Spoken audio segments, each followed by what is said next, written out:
And in light of today, there are a lot of questions like how can someone reach out and help someone who's struggling to prevent something like this from happening? Or how can you help your child or loved ones cope with such a tragic loss of life? Whitney L.B. Miller spoke with a few local professionals and has the latest tonight. Whitney.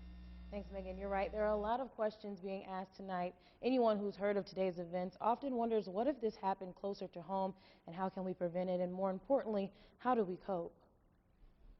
After tragedies such as these, many may wonder, would we recognize the signs of someone who could potentially cause us harm? All of those cases are different. Sometimes when we do these retrospective reviews, we find out that people have been leaving hints along the way. Those hints could be hard to see, but the families of these individuals may notice changes.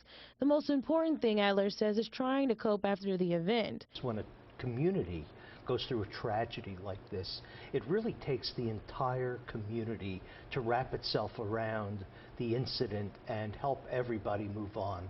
When it comes to helping the children in our community cope, the National Association of School Psychologists suggests modeling calm and controlled behavior. Children can take their emotional cues from adults. Reassure children that they are safe. Let them know that it is okay to feel upset. Observe the child's emotional state. Some children may not even express their concerns verbally. And tell children the truth.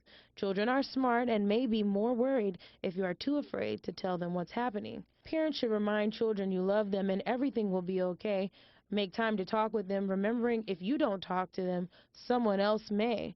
Limit the amount of television coverage they see and maintain a normal routine. I can only put myself in the role of a father explaining this to when my 4 kids were young. And you know, there's good people and there are bad people in this world.